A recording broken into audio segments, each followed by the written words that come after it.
इस बार की लड़ाई को आप कैसे देख रहे हैं? लोगों ने लगभग मन बना लिया है।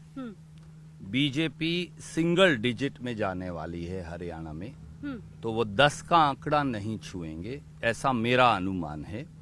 और कांग्रेस आज के दिन 70 सीट पर खड़ी है और अगले जो 12 दिन बचे हैं उसमें केवल बढ़ोतरी होगी।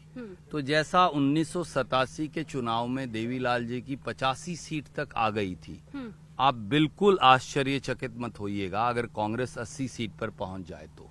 बहुत बड़ी बात आप कह रहे हैं कि कांग्रेस की सरकार बन रही है, ऊपर से 85 सीट का आप दावा कर रहे हैं। सर, मुख्यमंत्री कौन होगा? हमारे यहाँ बड़ी इस्टेब्लिश प्रैक्टिस है, एक निश्चित प्रक्रिया है। कांग्रेस के विधायकों से राय ली जाएगी और उसके बाद राहुल गांधी जी और खड़गे जी निर्णय करेंगे। जिसका भी वो निर्णय कर देंगे वो सबको स्वीकार्य है। आपने कहा था कि आप मुख्यमंत्री बनना चाहते हैं, आपकी ये दिली ख्वाहिश है? राजनीति में अगर आपकी आकांक्षा नहीं होगी, आगे बढ़ने की इच्छा नहीं होगी, तो आपको वनप्रस्थ आश्रम में जाकर रिटायर हो जाना चाहिए। इच्छा होना एक बात है, उसके साथ साथ आपको प्रांत में कुछ करने की चाहत होनी चाहिए। आपके पास हरियाणा को लेकर कोई विजन होना चाहिए, दृष्टि होनी चाहिए कि पूरे हरियाणा के अंदर आप क्या कर सकते हैं। मुझे लगता है मेरे पास वो है। उसके बाद ये पार्टी का निर्णय है कि वो किसे बनाएंगे। क्योंकि हमने देखा कि कांग्रेस में गुटबाजी की भी खबरें आई। कुमारी शैलजा की अगर हम बात करें, बीजेपी कह रही है कि कांग्रेस में तो महिलाओं का सम्मान ही नहीं होता है। हाँ, शायद इसीलिए कविता जैन जी फूट फूट कर खून के आंसू रो रही थी, जो उनकी पूर्व मंत्री हैं, जो दुर्व्यवहार बीजेपी ने किया। शायद इसीलिए करणदेव कंबोज, जो उनके पिछड़ा वर्ग के प्रदेश अध्यक्ष हैं, उन्होंने खून के आंसू रोए और यहाँ तक कि मुख्यमंत्री से हाथ मिलाने से इनकार कर दिया। रामविलास शर्मा जी, पूर्व मंत्री, जिन्होंने बीजेपी को बोया, जब कहीं बीजेपी नहीं थी तो 30 साल से वो बीजेपी को बो रहे हैं, उनको दूध से मक्खी की तरह बेइज्जत करके निकाल दिया गया। विशंबर वाल्मीकि, कैसे वो रोए सार्वजनिक तौर पर और बीजेपी को कोसा। तो जूतों में दाल कहीं बट रही है तो वो बीजेपी में है। लेकिन वो तो ऑफर दे रहे हैं ना कि कुमारी शैलजा, मनोहर लाल खट्टर को आपने सुना होगा, उन्होंने कहा कि बीजेपी में स्वागत है। देखिए, उनके पास आया राम गया राम की ही राजनीति है। बीजेपी का कोई ओरिजिनल नेता है? पूरी बीजेपी जो है वो आया राम गया राम से बनी हुई है। कांग्रेस ऐसी नहीं है। हमारे पास अपना ओरिजिनल टैलेंट है। हमने 50, 60, 70 साल से कांग्रेस को बोया है। ये तो मतलब क्या, जो ये, क्योंकि ये इस वक्त हम देख रहे हैं कि विवाद काफी ज्यादा है, उनको मना लिया जाएगा, सब ठीक है? क्योंकि मुख्यमंत्री के कई दावेदार हैं, अंदरूनी खटपट की खबरें ज्यादा आ रही हैं, मीडिया में सारी बातें हो रही हैं। विवाद है ही नहीं। अगर पार्टी के अंदर कहीं कोई मतभेद है तो वो शैलजा जी या मैं बैठकर राहुल जी से और खड़गे जी से बात करेंगे। उसमें बीजेपी के पेट में दर्द क्यों हो रहा है, वो क्यों मुंगेरी लाल बने बैठे हैं और हसीन सपने देख रहे हैं। सच बात यह है कि मनोहर लाल जी को तो, खट्टर जी को तो स्टेज पर भी प्रधानमंत्री ने कुरुक्षेत्र के चढ़ने नहीं दिया कि कहीं उनकी शक्ल देखकर वोट ना टूट जाएं।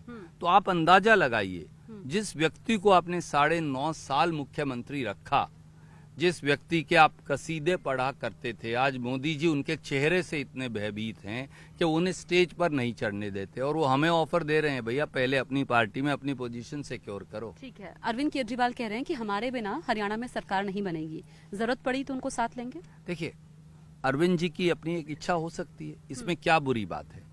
मैं समझता हूँ हर राजनीतिक व्यक्ति को यही सोचना चाहिए। पर कांग्रेस पार्टी जो है वो 3/4 बहुमत से सरकार बना रही है। लिख लीजिए, आप जिस दिन चुनाव का नतीजा निकले, मैं भी 38 साल से यहाँ राजनीति करता हूँ, लोगों के चेहरे पढ़ने का काम करता हूँ। मैं सेफोलॉजिस्ट नहीं हूँ, मैं पत्रा भी नहीं देखता, पर मुझे राजनीति का इतना तजर्बा जरूर है। आप मेरी ये स्टेटमेंट रिकॉर्ड करिए और उस दिन जरूर दिखाइए। आखिरी के 2 सवाल मेरे आपसे होंगे, क्योंकि काफी व्यस्त आपका कार्यक्रम है। आपके बेटे पहली बार यहाँ चुनावी मैदान में हैं, आदित्य सुरजेवाला, तो क्या कहेंगे उनको लेकर?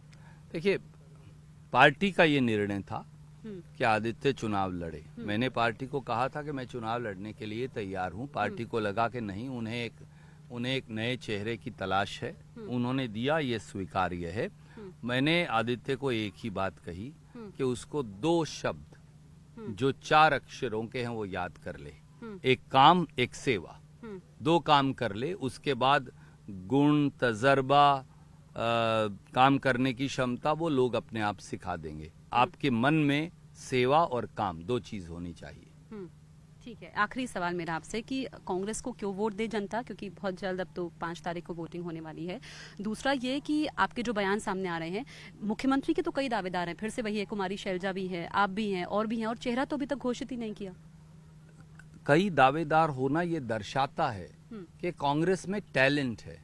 हमें कहीं नया आदमी जेब से पकड़कर लाकर थोपना नहीं है।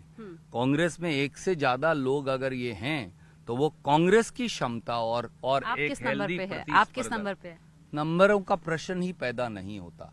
जैसा मैंने कहा, हम सब पार्टी के कार्यकर्ता हैं और अगर कांग्रेस ये चाहे कल कि हमें उनके कार्यालय में ही काम करना है तो हम सब करेंगे। इसमें बुरी बात क्या है?